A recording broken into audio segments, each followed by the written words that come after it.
और मैं मसीह यीशु मसीह के सामर्थ्य और पवित्र नाम से आप सभी का स्वागत करता हूं।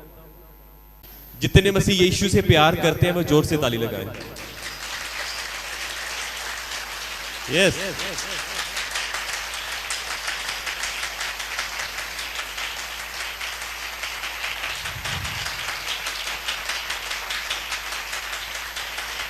आमीन। अब जोर से बोले हालेलुया। प्रभु यीशु मसीह के नाम की आमीन आमीन। खुदावन यीशु आप सभी को बड़ी बरकत। एक बार फिर से हालेलुया। आपको पता है परमेश्वर के वचन में एक बात लिखी है। एक दिन मसीह यीशु एक आराधनालय में एक जगह पे प्रचार कर रहे थे और कलाम कहता है उनसे मिलने के लिए कोई आया। कौन आया? मामा, माता और भाई। माता, भाई। आपको पता खुदावन यीशु मसीह को जब ये मैसेज मिला कि बाहर तेरी माता और तेरे भाई आए हैं तुझे मिलने के लिए, और मैं आपको ये बताना चाहता हूं कि प्रभु यीशु मसीह ने कहा, अपने हाथ को ऐसा दिखाया अपनी चेलों की ओर और कहा मेरी माता, मेरा भाई, मेरी बहन वो है जो परमेश्वर के वचन को सुनते और मानते हैं। हालेलुया। मेरे रिश्तेदार वो हैं जो मेरे परमेश्वर की इच्छा के अनुसार चलते हैं, जो मेरे वचन को सुनते हैं और उसके अनुसार चलते हैं। हालेलुया।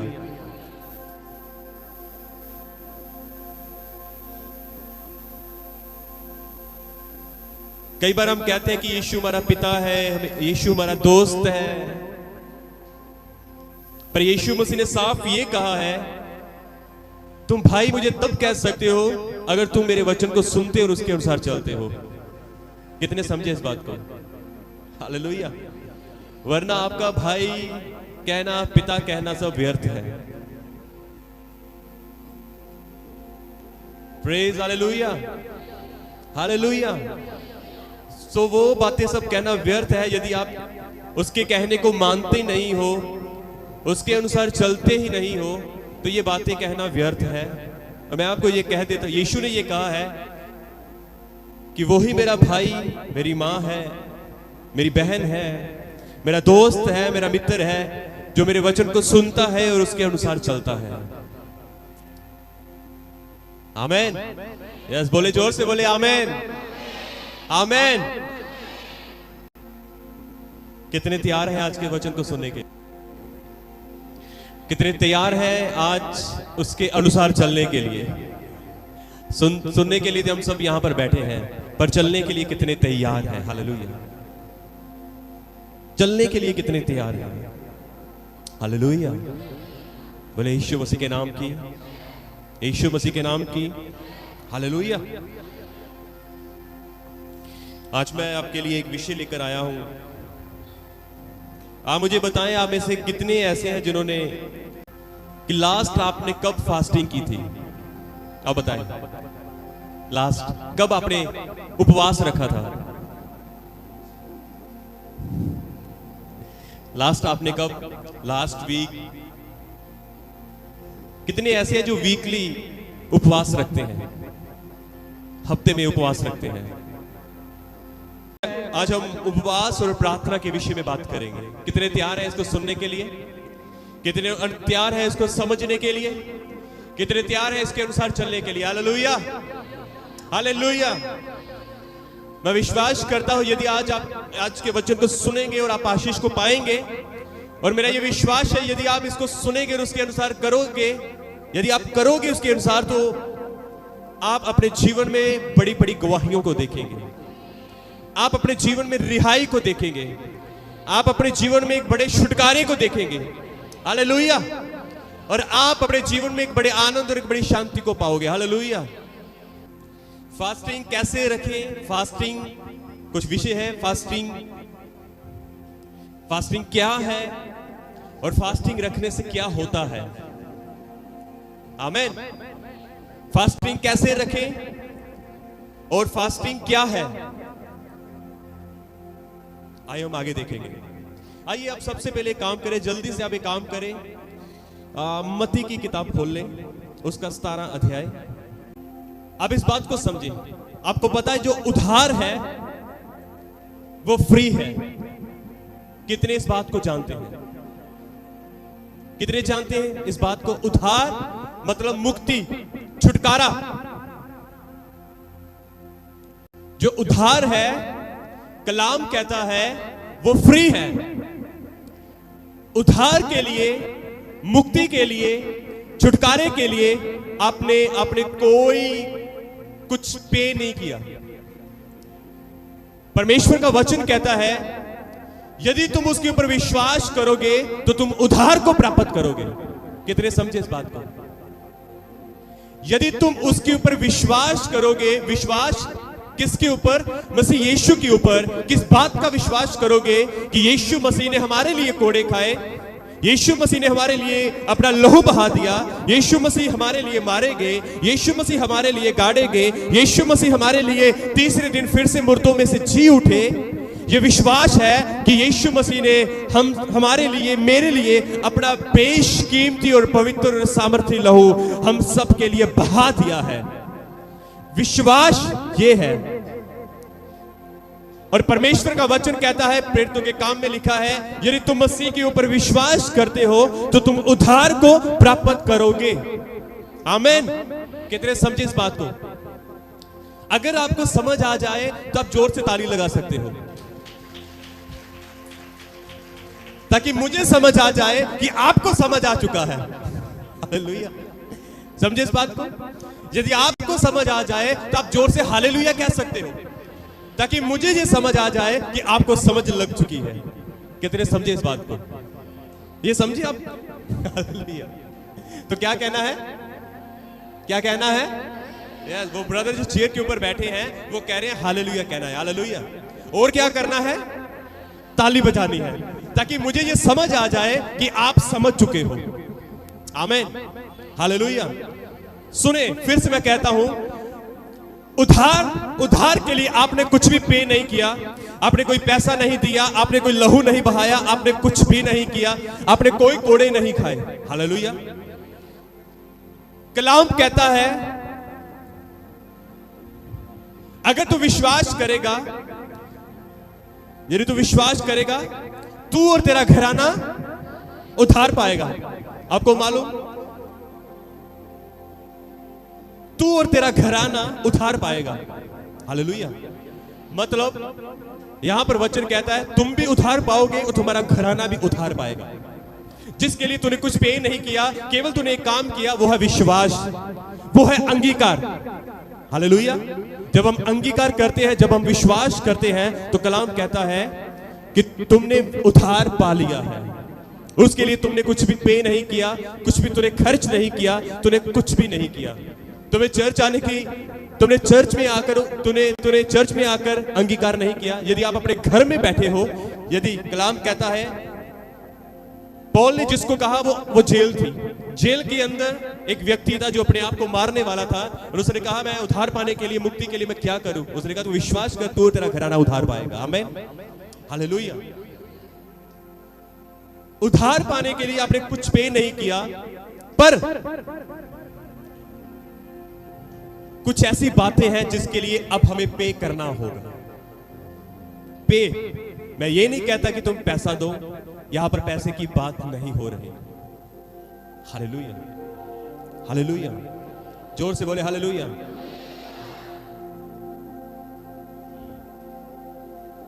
यदि आप सामर्थ्य को पाना चाहते हो, यदि आप अपने जीवन में बड़े और अद्भुत कामों को देखना चाहते हो, यदि आप अपने जीवन में दूसरा छुटकारा पाना चाहते हो, बंधनों से छुटकारा पाना चाहते हो, तो उसके लिए आपको पे करना होगा, उसके लिए आपको मेहनत करनी होगी। कितने समझे इस बात को? हालेलुया। मैं आपको बताना चाहता हूं, एक दिन मैंने बहुत बार इस लाइन को बोला है, ये इंग्लिश में है, you will be never want because you are in comfort zone. इसका अर्थ है कि तुम कभी अपने जीवन में तुम जीत नहीं सकते तब तक जब तक तुम आरामदायक जीवन जी रहे हो। मैं सही हूं? आमीन, हालेलुया। यदि आप अपने कंफर्ट में हो, आरामदायक जीवन जी रहे हो, तो आप अपने जीवन में जीत नहीं सकोगे, उन बातों को नहीं ले सकोगे जो परमेश्वर आपको देना चाहता है। हालेलुया।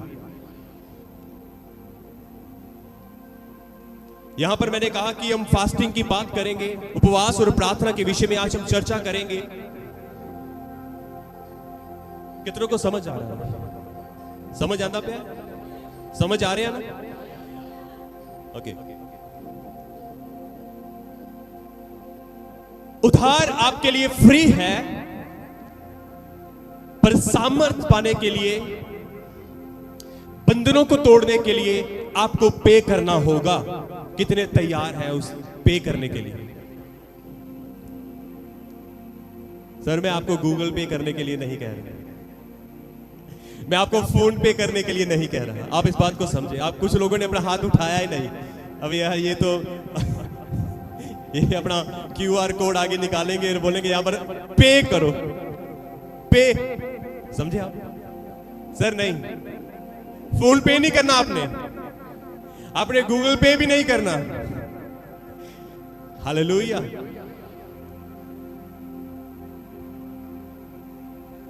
आपको मेहनत करनी है। आमीन। आपको क्या करना है? आपको मेहनत करनी है, आपको समर्पण करना है। हालेलुया। आपको मेहनत करनी है, आपको अपना समय पे करना होगा।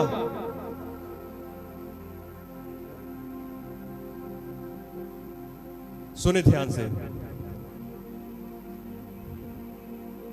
यदि आप कहते हो कि मैंने कुछ भी नहीं करना, मैंने कुछ भी नहीं करना,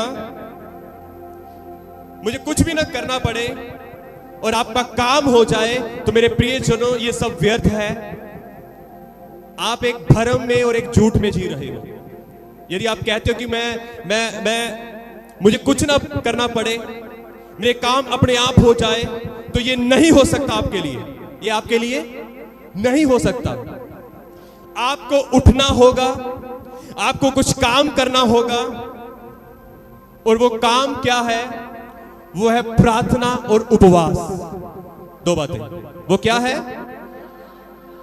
बोलो, प्रार्थना और उपवास। हालेलुया। आपको दो काम करने होंगे, वो है प्रार्थना और उपवास।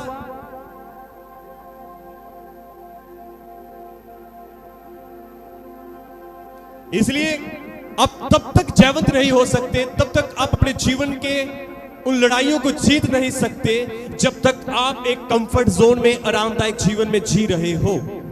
और आप कहते हो कि मेरा काम ऐसे बन जाए, मेरा काम ऐसे ही हो जाए, मैं चर्च जाऊंगा, पास्टर हाथ रख के प्रार्थना करेगा और मेरा काम हो जाएगा। नहीं मेरे प्रियजनों, आपको उठना होगा, आपको मेहनत करनी पड़ेगी, आपको इस लड़ाई के अंदर कूदना पड़ेगा। आपको पता है परमेश्वर का वचन क्या कहता है? ये एक लड़ाई लगी हुई है, यहां पर एक लड़ाई लगी हुई है, और उस लड़ाई के बीच में हम हैं। अब इस बात को समझे। उस लड़ाई के बीच में कौन है? बोलो, मैं हूं। हम हैं इस लड़ाई के बीच में, और ये एक आत्मिक युद्ध है। हमारी लड़ाई, पहले समझे, हमारी लड़ाई किसी मांस और लहू से नहीं है। कलाम कहता है हमारी लड़ाई अंधकार की ताकतों से है, प्रधानों से है, उन दुष्ट आत्माओं से है, उन दुष्टता से है। हालेलुया। और ये एक लड़ाई लगी हुई है, और इस लड़ाई में हम हैं, और हमें इस लड़ाई में कूदना होगा। अगर आप जयवंत होना चाहते हो, आपको इस लड़ाई में कूदना होगा, और आपको ये लड़ाई लड़नी होगी। यदि आप जयवंत होना चाहते हो, सुने ध्यान से। कलाम कहता है, यदि आप एस्तर की किताब पढ़े तो वहां पर ऐसा लिखा है, जब यहूदी लोगों के ऊपर एक बड़ी विपदा आई, जब राजा ने कह दिया कि यहूदियों को मार दिया जाए, इस जाति को खत्म कर दिया जाए, तो कलाम कहता है कि जो एस्तर थी, जो वो औरत थी, वो कंफर्ट में नहीं रही, वो कह सकती थी मैं तो रानी बन चुकी हूं, अब मुझे यहूदियों के साथ क्या वास्ता, मैं तो राजा की पटरानी बन चुकी हूं, मैं तो एक रानी बन चुकी हूं, अब मुझे इनके साथ कोई वास्ता नहीं है। पर कलाम कहता है जब उसको ये पता चला कि मेरी कौम, मेरी जाति, मेरे लोग एक मुसीबत के अंदर है, उनके ऊपर प्रॉब्लम आ चुकी है, वो कलाम कहता है, उसने अपने मामा से कहा कि तू जाओ और अपनी कौम से, यहूदियों से कह कि मेरे साथ उपवास में आ जाओ, मैं अपनी सहेलियों के साथ उपवास और प्रार्थना में रहूंगी, तुम भी उपवास में आ जाओ ताकि हम इस जंग को जीत सके। हालेलुया। अब इस बात को समझें, हालेलुया। यदि आप अपने जीवन में कुछ जंग जीतना चाहते हो, मैंने आपको पहले कह दिया कि ये एक लड़ाई है, ये एक जंग है, ये एक युद्ध है जो आत्मिक युद्ध है। यदि आप जीतना चाहते हो तो आपको इस युद्ध के अंदर जंप करना पड़ेगा। यदि आप जंप नहीं करोगे तो आप इस युद्ध के अंदर रगड़े जाओगे, आप इस युद्ध के अंदर पिस जाओगे, आप इस युद्ध के अंदर आप पिस जाओगे। हालेलुया। यदि आप जंप नहीं करते तो, यदि आप जंप करोगे तो मैं आपको यह बताना चाहता हूं कि रानी एस्तर के नाई, एस्तर नहीं चाहती थी कि यहूदी कौम, यहूदी लोग इस लड़ाई में पिसे, इस लड़ाई में नष्ट हो, इस लड़ाई में वो जाति खत्म हो जाए। पर कलाम कहता है चाहे वो पटरानी थी, चाहे वो रानी बन चुकी थी, तब भी, चाहे वो कंफर्ट जोन में थी, पर वो उस कंफर्ट से बाहर आई और उसने उपवास और प्रार्थना में भाग लिया, अपनी सहेलियों के साथ और अपने लोगों के साथ उपवास और प्रार्थना में भाग लिया, ताकि वो इस जंग को जीत सके, ताकि वो अपनी कौम को बचा सके, ताकि उसकी जाति बच जाए। कितने समझे इस बात को? मैंने कहा जब आपको समझ आए तो आप जरूर हालेलुया बोलें, ताकि मुझे ये समझ आ जाए कि आप समझ चुके हो। हालेलुया। जोर से बोले हालेलुया, हालेलुया।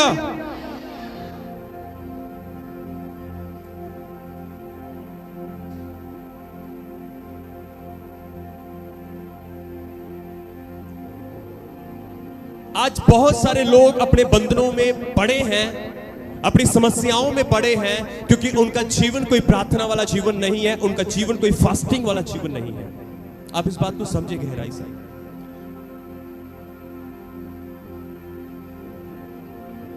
आप इस बात को समझे गहराई से। बहुत सारे ऐसे हैं जिनके जीवन में अभी भी बंधनों से बाहर नहीं आए, अभी भी वो उस प्रॉब्लम से बाहर नहीं आए, क्योंकि उन्होंने अभी तक अपनी प्रार्थना और अपने फास्टिंग वाला जीवन नहीं जी रहे वो। यदि आप चाहते हो कि आपके जीवन से बंधन टूटे, आप रिहा हो जाएं, आप छुटकारा पा जाएं और आप एक आनंदमय जीवन जी सके, तो आपको इस युद्ध के अंदर जंप करना होगा। हालेलुया। आपको इस युद्ध के अंदर जंप करना होगा, जैसे एस्तर ने इस युद्ध के अंदर जंप किया इस लड़ाई को जीतने के लिए। हालेलुया। आपको रेगुलर इस प्रार्थना में रहना पड़ेगा। यदि अगर ऐसा होता तो प्रभु यीशु मसीह कभी उस विधवा औरत का उदाहरण ना लेता, जिस औरत ने बार बार उस अधर्मी व्यक्ति के पास जाकर कहा कि मेरा न्याय चुका, मेरा न्याय चुका, मेरा न्याय चुका। हालेलुया। आप बोलो कि मैं मसीह के ऊपर विश्वास करती हूं, ठीक है, तुम विश्वास करते हो, और कलाम यह भी कहता है कि विश्वास कर्म बिना अधूरा है। इस बात को समझे। यदि आप वचन को पढ़ते हो तो उस वचन को आप पूरा पढ़ें। आप बोलो कि मैं विश्वास करती हूं, पर परमेश्वर का वचन यह भी कहता है, इब्रानियों में लिखा है कि विश्वास कर्म बिना अधूरा है। खाली विश्वास के साथ काम नहीं बनेगा। मसीह ने कहा तुम विश्वास करो, तू और तेरा घराना उद्धार पाएगा। मसीह ने यह नहीं कहा कि तुम बंधनों से भी छूट जाओगे। बंधनों से छूटने के लिए, छुटकारा पाने के लिए तुम्हें इस युद्ध में जंप करना पड़ेगा। अब सुनो एक वचन जो मैंने आपसे निकलवाया था, मत्ती की किताब उसका 17 अध्याय और उसकी 14 से लेकर यदि आप 21 तक पढ़ो तो यहां पर एक घटना घटती है। कलाम कहता है यीशु मसीह के पास एक बाप आया जिसका बेटा बीमार था और उसको मिर्गी आती थी। कितने समझे इस बात को? कलाम कहता है उसको मिर्गी की समस्या थी और बार बार कभी उसने कहा, यीशु मसीह के पास आकर कहा, ये मिर्गी आती है बार बार, कभी पानी के अंदर कभी आग में वो इसको फेंक देती है। मैं तेरे चेलों के पास भी गया था पर उनसे कुछ ना बन पड़ा। और उसके बाद यीशु मसीह ने अपने चेलों को डांटा, ये एक अलग बात है। और कलाम कहता है चेलों ने कहा कि हम इसको क्यों नहीं निकाल पाए। उसके बाद यीशु मसीह ने कहा,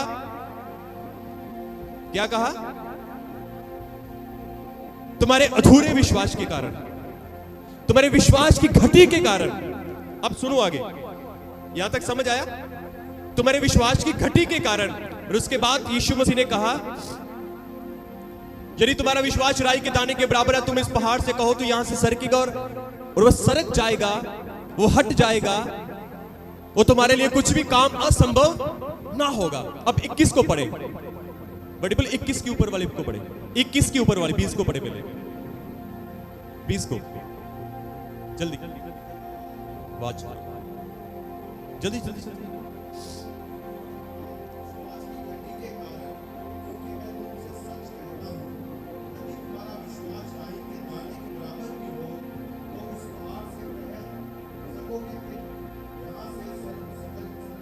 सर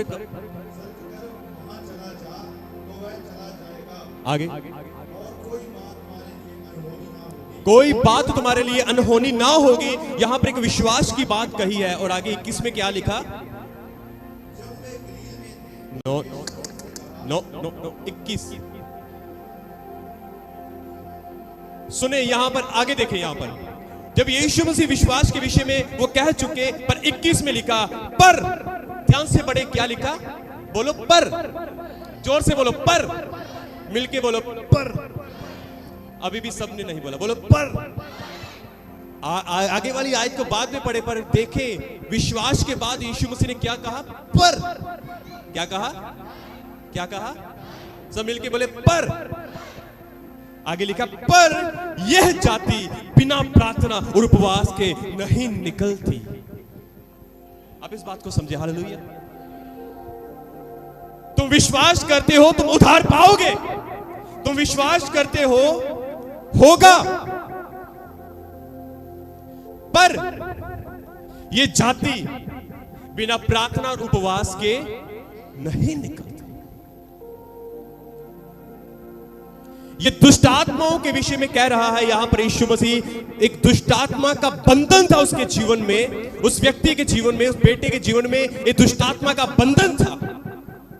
वो बीमार था, ये बीमारी का बंधन था उसके जीवन में। और यीशु ने कहा, पर ये जाति, वो जो बंधन है वो एक जाति है, वो एक दुष्ट आत्मा है, पर ये जाति, ये बंधन, ये दुष्ट आत्मा बिना प्रार्थना और बिना उपवास के नहीं निकलती।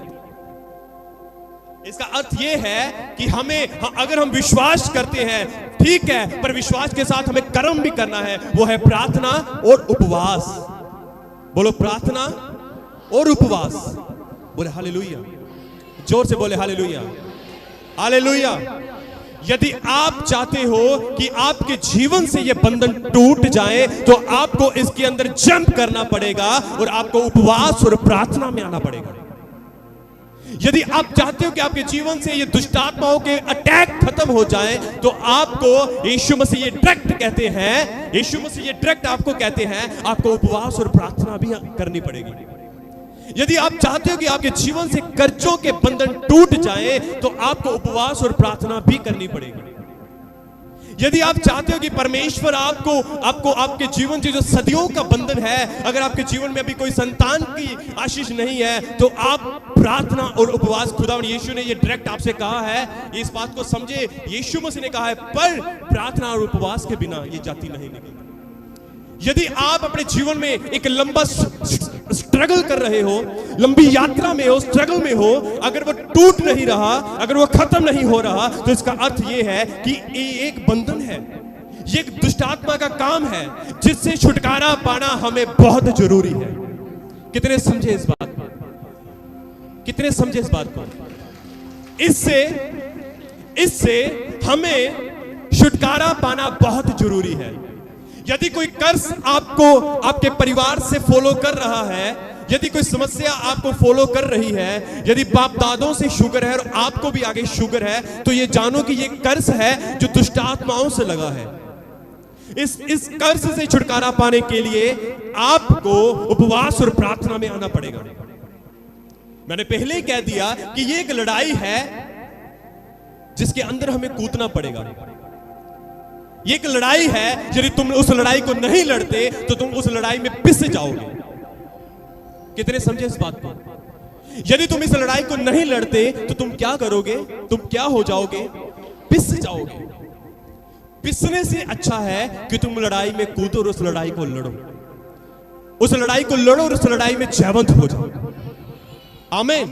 तुम इस लड़ाई को लड़ो और बीमारी से चंगे हो जाओ। तुम इस लड़ाई को लड़ो और अपने बांझपन से छुटकारा पालो। तुम इस लड़ाई को लड़ो और अपने कर्जों से छुटकारा पालो। तुम इस लड़ाई में लड़ो और अपने जीवन में एक आनंद और शांति को पाओ। हालेलुया। जोर से बोले हालेलुया, हालेलुया। जोर से बोले हालेलुया, हालेलुया। अगर खुदावन अकेले विश्वास की बात करता है, अगर आप कहो कि यीशु ने विश्वास के विषय में कहा है, तो एस्तर की किताब कभी बाइबल के अंदर ना होती। अगर आप केवल कहो कि विश्वास जी ठीक है, मैं विश्वास करती हूं, मैं ये नहीं कर सकती, मैं वो नहीं कर सकती, पर कभी भी यीशु मसीह, मैं प्रार्थना नहीं कर सकती, तो कभी यीशु मसीह विधवा का उदाहरण नहीं लेता, वो कभी बाइबल के अंदर वो दर्ज ना होता। इसका अर्थ यह है कि खुदा चाहता है कि तुम विश्वास करते हो, आगे तुम्हारा यह स्टेप है कि तुम प्रार्थना करो। तुम प्रार्थना करते हो, आगे तुम्हारा यह स्टेप है कि तुम उपवास में आओ। हालेलुया। खुदा कहता है तुम 1 बाय 1 सीढ़ियों के ऊपर चढ़ते जाओ, 1 बाय 1 तुम ऊपर उठते जाओ। आओ एक स्टोरी बताता हूं। आप में से कोई भी नहीं जानता, मैंने इस कहानी को मैंने बहुत बार शेयर किया है, जो मुझे एक बार फिर से याद आती है, एक व्यक्ति के विषय में। वो एक प्रभु का दास है जिसका नाम है मार्क कैस्ट्रो। कलाम कहता है, सॉरी कलाम नहीं कहता, ये इसकी गवाही है। मार्क कैस्ट्रो ये अपनी छोटी ही उम्र में एक बहुत बड़ा नशेड़ी बन चुका था। ध्यान से सुने, एक बहुत बड़ा नशेड़ी बन चुका था और नशा करता था। बहुत ज्यादा शराब पीनी उसने शुरू कर दी थी। और मैं आपको ये बताना चाहता हूं कि इतनी ज्यादा शराब पीने लग चुका था छोटी ही उम्र से। आपको मालूम होगा शराब पीने के बहुत ज्यादा साइड इफेक्ट होते हैं। कई बार क्या होता है, आवाज बंद हो जाती है, जो फूड पाइप है वो गल जाता है। आपने हमारे चर्च में गवाही देखी है, वो भाई यहां पर शायद बैठे होंगे, शायद वो आज आए नहीं है। हमारे चर्च में एक भाई जो इंद्रजीत है, वो आते हैं, उनकी वो बहुत ज्यादा शराब पीते थे और शराब पीने के कारण उनका फूड पाइप अंदर से गल चुका था, सड़ चुका था और उनके एक पाइप लगा था और रेगुलर वो पाइप के द्वारा पीते थे, खाते नहीं थे, पीते थे। हालेलुया। तो शराब क्या, वो छोटी ही उम्र में, जिसका नाम मार्क कैस्ट्रो है, वो छोटी ही उम्र से वो शराब पीना, शराब का नशा करना उन्होंने शुरू कर दिया। उनकी फूड पाइप गल चुकी थी, वो सड़ चुकी थी, वो खराब हो चुकी थी। और मैं आपको बताना चाहता हूं, एक दिन ऐसा आया, वो शराब पीने के कारण वो रेगुलर वोमिटिंग कर रहे थे, खून वाली वोमिटिंग, ब्लड वाली वोमिटिंग, उल्टियां वो कर रहे थे, रेगुलर करी जा रहे थे। और मैं आपको बताना चाहता हूं, एक दिन उनके हालात ऐसे हो गए कि वो अपने वॉशरूम के अंदर जाकर वो 4 घंटे उन्होंने रेगुलर खून की उल्टियां की। और मैं आपको ये बताना चाहता हूं कि जब वो रेगुलर ऐसा कर रहे थे तो शैतान उसको कह रहा था, मार्क अब तेरा अंत है, अब तुझे मुझसे कोई नहीं बचा सकता, अब तू जरूर मरेगा। शैतान उसको कह रहा था, अब तू जरूर मरेगा, अब तेरा अंत है, अब तू नहीं बचेगा, तू मर जाएगा। सेम टाइम उसकी मां बाहर बैठकर ये प्रार्थना कर रही थी, मार्क तू नहीं मरेगा। आमीन। मार्क तू नहीं मरेगा, तू नहीं मरेगा, तू नहीं मरेगा, क्योंकि तेरे जन्म से पहले मैं परमेश्वर से ये कह चुकी थी, क्योंकि तेरे जन्म से पहले मेरे गर्भ में मैं कह चुकी थी कि मेरा बेटा तेरी महिमा करेगा। हालेलुया। आप समझे इस बात को? हालेलुया। वो बाहर बैठी ये कह रही थी, मार्क तू नहीं मरेगा, तू जिएगा, तू जिएगा, तू नहीं मरेगा, तू परमेश्वर की सेवा करेगा, तू एक सेवक होगा, तू बड़े बड़े काम करेगा, तू परमेश्वर के राज्य के लिए काम करेगा। मैं आपको बताना चाहता हूं, सेम टाइम अंदर शैतान कुछ उसको और कह रहा था, बाहर उसकी माँ कुछ और प्रार्थना कर रही थी। हालेलुया। मैं आपको बताना चाहता हूं, रेगुलर वो 4 घंटे वोमिटिंग में था, और मैं आपको बताना चाहता हूं उसकी माँ ने प्रार्थना करनी नहीं छोड़ी।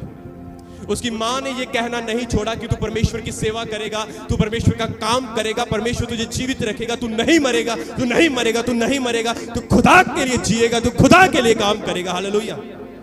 कलाम मैं आपको बताना चाहता हूं, ये टेस्टमनी है, ये गवाही है कि आज मार्क कैस्ट्रो परमेश्वर की सेवा कर रहा है। Hallelujah, hallelujah. वो जीवित है, वो जीवित है, और वो खुदा के कामों को कर रहा है पूरी दुनिया के अंदर। हालेलुया। क्योंकि उसने कहा था, मार्क तू पूरी दुनिया में परमेश्वर का काम करेगा। क्योंकि उसकी मां ने ये कहा था, मार्क तू पूरी दुनिया में परमेश्वर के सुसमाचार को फैलाएगा। तो मैं आपको बताना चाहता हूं, घर जाके सर्च करें, मार्क कैस्ट्रो वो पूरी दुनिया में सब जगह परमेश्वर उसको इस्तेमाल कर रहा है। हालेलुया। बोले यीशु मसीह के नाम की हालेलुया, हालेलुया। मैं विश्वास करती हूँ, उसने ये नहीं कहा कि मैं विश्वास करती हूँ कि खुदा बचाएगा। मैं आपको बताना चाहता हूँ, विश्वास के साथ उस लड़ाई में कूद पड़ी। मैंने आपको कहा, यदि आप इस लड़ाई में नहीं कूदोगे, आप में से कोई ना कोई पिस जाएगा। ये लड़ाई है, ये आत्मिक एक युद्ध लगा हुआ है।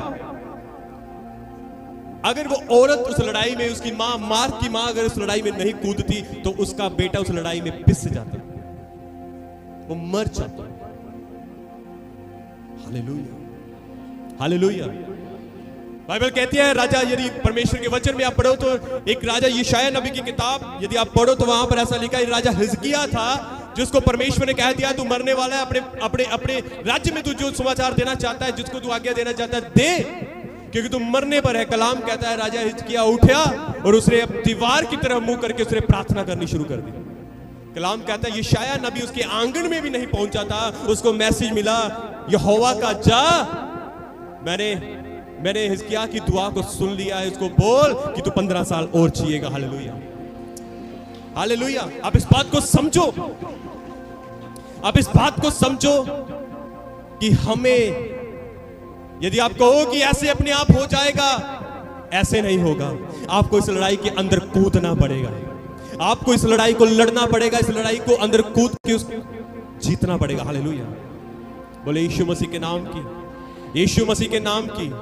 ये जाति बिना प्रार्थना और बिना उपवास के, ये जाति बिना प्रार्थना और बिना उपवास के, हालेलुया।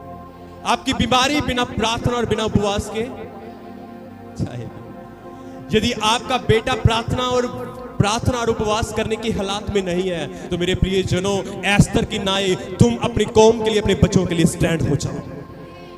हालेलुया। आप इस बात को समझो, परमेश्वर का वचन हमें हर रीति से, हर तरीके से हमें सिखाता है कि हमें क्या करना है। यदि तुम्हारी संतान, तुम्हारा पति, तुम्हारा बच्चा, तुम्हारी औरत, तुम्हारी पत्नी यदि फास्टिंग और प्रार्थना के हालात में नहीं है, अगर वो नहीं कर सकती, अगर वो विश्वास में भी नहीं है, तो मेरे प्रिय जनों, उस पत्नी का पति खड़ा हो जाए प्रार्थना और उपवास करने के लिए। यदि पति ऐसे हालातों में नहीं है, तो पत्नी खड़ी हो जाए अपने पति के लिए प्रार्थना और उपवास के लिए। ओ मेरे प्रियजनों, यदि आपके बच्चे ऐसे हालात में नहीं है, तो माँ बाप खड़े हो जाएं अपने बच्चों के लिए प्रार्थना और उपवास में। हालात क्यों ना बदलेंगे, बदलाव क्यों ना आएगा, परिवर्तन क्यों ना आएगा, ओ हालात क्यों ना बदलेंगे। हालेलुया। यदि हिजकिय्याह अगर प्रार्थना करता है तो परमेश्वर का मन बदल जाता है। यदि तुम प्रार्थना करोगे तो तुम्हारे हालात क्यों ना बदलेंगे। हालेलुया। आप इस बात को समझें। बोले यीशु मसीह के नाम की, यीशु मसीह के नाम की हालेलुया। जोर से बोले hallelujah. You will be never won. तुम जीत नहीं सकते तब तक जब तक तुम कंफर्ट जोन में हो। मैंने ये कोटेशन ना कहीं एक जिम के अंदर पढ़ी थी। हालेलुया। वहां पर ऐसा लिखा है,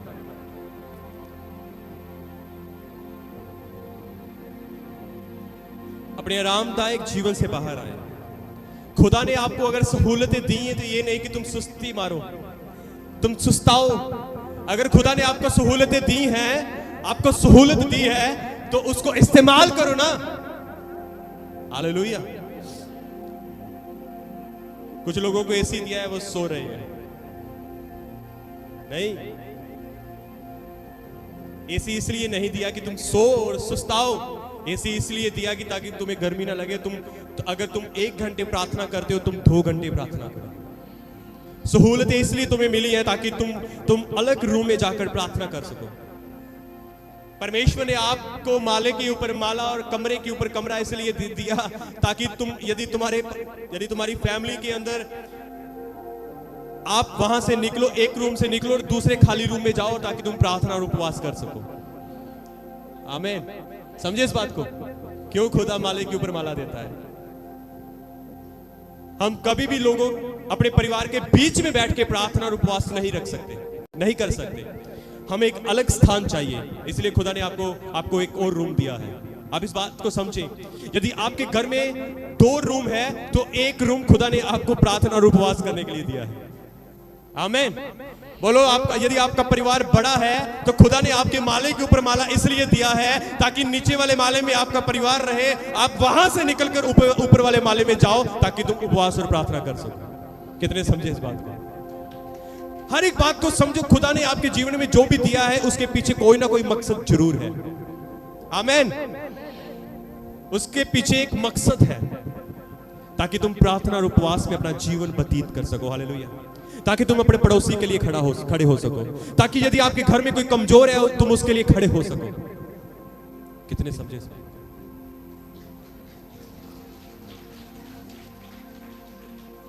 हालेलुया, हालेलुया, हालेलुया। बोलो यीशु मसीह के नाम की, यीशु मसीह के नाम की।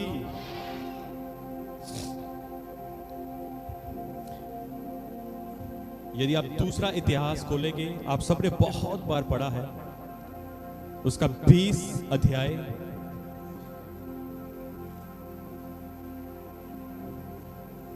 है ना। और यदि आप उसका 20 अध्याय खोलें तो उसको यदि आप पढ़ना शुरू करें, यहां पर ऐसा लिखा है 20 अध्याय यदि आप पढ़ो तो यहां पर एक राजा है जिसका नाम यहोशापात है। और कलाम कहता है कुछ लोगों ने उनके ऊपर चढ़ाई की जिनका नाम मोआबी और आमोनी और कुछ और देश थे जिन्होंने युद्ध करने के लिए यहोशापात के ऊपर चढ़ाई की। और कलाम कहता है जब यहोशापात को यह बात पता चली कि विरोधी लोगों ने, पड़ोसी वाले देश ने हमारे ऊपर हल्ला बोल दिया है, वो युद्ध करने के लिए हमारे पास आए हैं, हमारे ऊपर चढ़े आते हैं। यदि आप तीसरी आयत को 20 की 3 को पढ़ेंगे तो यहां पर ऐसा लिखा है, तब यहोशापात डर गया और यहोवा की खोज में लग गया और पूरे यहूदा में उपवास का प्रचार करवाया। किसका प्रचार करवाया? किसका प्रचार करवाया? बोलो उपवास का। पीछे भी बोलो उपवास का। मिलके बोलो उपवास का। बोलो फास्टिंग। हालेलुया। फास्टिंग का प्रचार करवाया। उसको मालूम था कि मैं इस युद्ध में जीवंत नहीं हो सकता। अब समझो उपवास का अर्थ क्या होता है। उपवास का यह अर्थ होता है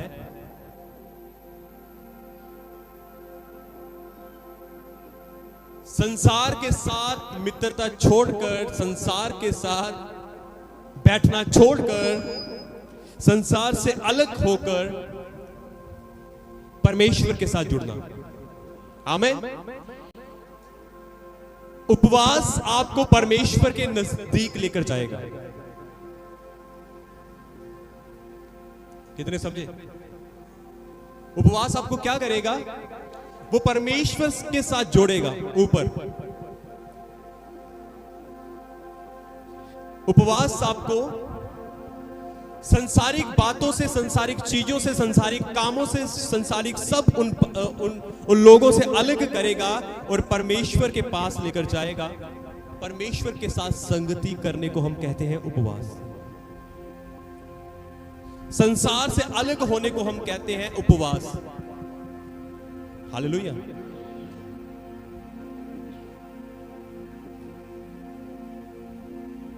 कुछ लोग क्या करते हैं, कुछ लोग उपवास रख लेते हैं और उपवास रखकर वो बाहर घूमते रहते हैं। प्रियजनों, वो उपवास नहीं है, वो उपवास नहीं है। यदि आप कहो मैं काम करता हूं, मैंने काम के ऊपर जाना है, तो मेरे प्रियजनों मैं आपको यह कहना चाहता हूं कि आप उपवास रख सकते हो, पर काम के ऊपर जाने से पहले अपना समय परमेश्वर के साथ बताओ।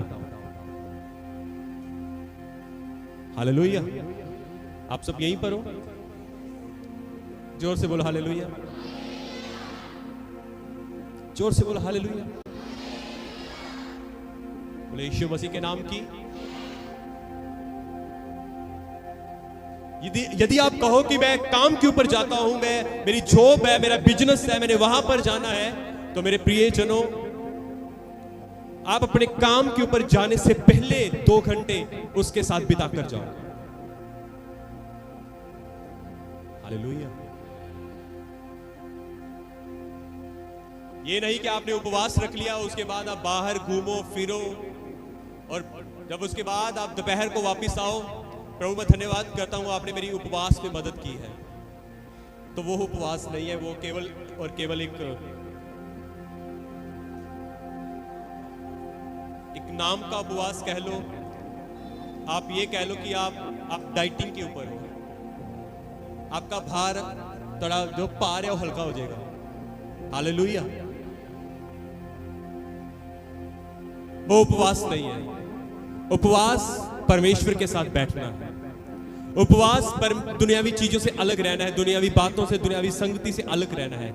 उपवास परमेश्वर के साथ जुड़ना है। Hallelujah, hallelujah. यहां पर हम देखते हैं कि जब यहोशापात को यह समाचार मिला, तो उसने सब यहूदिया के अंदर लिखा, उसने पूरे यहूदा में उपवास का प्रचार करवा दिया। उसने कह दिया कि तुम ना कुछ खाओ, ना कुछ तुम पियो, ना कुछ तुम खाओ, ना कुछ तुम पियो, ना तुम बातें करो, ना तुम कोई दूसरा काम करो, ना संसारिक बातों से, ना संसारिक चीजों से के साथ रहो, पर तुम उपवास के साथ आ जाओ, उपवास में आ जाओ, ताकि हम इस लड़ाई को जीत सके। हालेलुया। आपको मालूम, जब उपवास का उसने प्रचार करवा दिया, जब सब लोग उपवास में आ गए, तो आपको यह बताना चाहता हूं कि जब वो उपवास में थे, तब परमेश्वर का आत्मा उस मंडली के अंदर समाया। क्या हुआ? तब परमेश्वर का आत्मा, एक व्यक्ति के अंदर परमेश्वर का आत्मा समाया, परमेश्वर का आत्मा उतरा जब वो उपवास में थे, जब वो फास्टिंग में थे। कलाम कहता है, परमेश्वर की आत्मा ने कहा, ये युद्ध तुम्हारा नहीं है, ये युद्ध स्वयं परमेश्वर का है। हालेलुया। आप इस बात को समझें। यदि आप उपवास और प्रार्थना में आ जाओगे, आपका जो स्ट्रगल है वो खत्म हो जाएगा। आमीन, हालेलुया। आपका स्ट्रगल खत्म हो जाएगा। जिस बात के लिए आप लंबे समय से इंतजार कर रहे हो, वो उड़ीक, वो खत्म हो जाएगी। खुदा आपको ब्लेस करेगा। हालेलुया। खुदा आपको आशीष देगा। हालेलुया। खुदा बंधनों को तोड़ेगा। हालेलुया। वो स्वयं आपकी लड़ाई लड़ेगा। Hallelujah, hallelujah, hallelujah. वो स्वयं आपकी लड़ाई लड़ेगा और आपके जीवनों से हर एक बंधनों को तोड़ डालेगा। बोले यीशु मसीह के नाम की, यीशु मसीह के नाम की, यीशु मसीह के नाम की।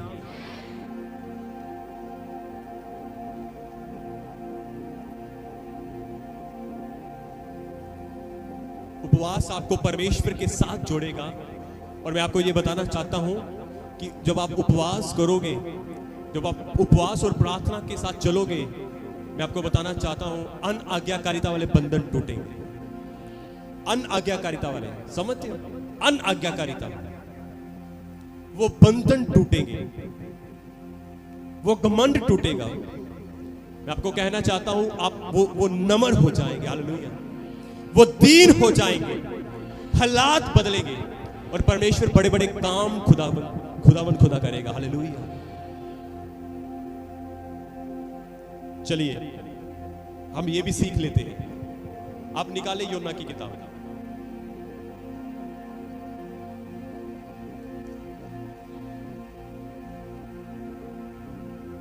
जब आप योना की किताब निकालेंगे, उसका 3 अध्याय यदि आप पढ़ेंगे तो कलाम कहता है, यहोवा का सुसमाचार वचन दूसरी बार योना के पास पहुंचा और उठकर उसने बड़े नगर नीनवे को जाकर जो बातें तुझे कहूंगा उसका प्रचार कर। तब योना यहोवा के वचन के अनुसार नीनवे को गया, और नीनवे बहुत बड़ा नगर था, वह 3 दिन की यात्रा का था। योना ने नगर में प्रवेश करके 1 दिन की यात्रा पूरी की और यह प्रचार करता गया, अब से 40 दिन के बीतने पर नीनवे उलट दिया जाएगा। तब नीनवे के, आप 6:5 को ध्यान से सुने, तब नीनवे के मनुष्यों ने परमेश्वर के वचन की प्रतीति की और उपवास का प्रचार किया गया, और बड़े से लेकर छोटे तक सभी ने टाट ओढ़ दिया। हालेलुया। इस बात को समझें, जब नीनवे के लोगों को योना ने प्रचार किया, और कलाम कहता है तब नीनवे के लोगों ने, सब मनुष्यों ने यहोवा के वचन की प्रतीति की और उपवास का प्रचार किया गया। उपवास का प्रचार, सुनना आगे, और छोटे से लेकर बड़े तक सबने टाट ओढ़ लिए। इसका अर्थ वो उपवास में चले गए, उन्होंने खाना पीना छोड़ दिया। आगे सुनिए, आगे भी लिखा है, लिखा 6 में लिखा, तब यह समाचार नीनवे के राजा के कान में पड़ा। अब मेरी बात सुने, ये बात राजा के कान में पड़ी। हर एक अपने घर का जो बड़ा व्यक्ति होता है वो राजा कहलाता है, हाँ या ना?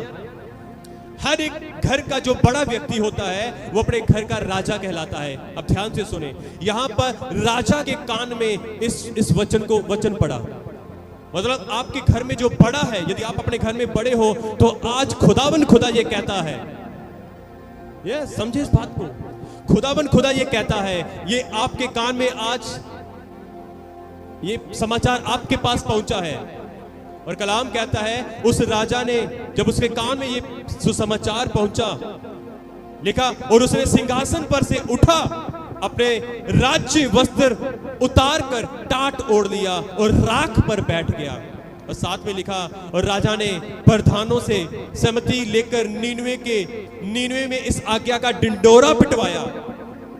आप इस बात को समझें, हर एक घर का बड़ा व्यक्ति, सब कुछ डील करने वाला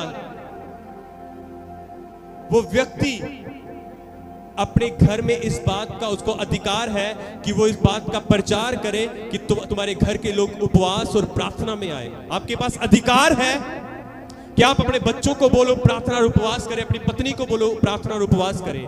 आप अपने घर में इस बात का डिंडोरा पिटवाएं। कलाम कहता है इस राजा ने उस नगर में डिंडोरा पिटवाया कि प्रार्थना और उपवास करो। हालेलुया, उपवास में आओ।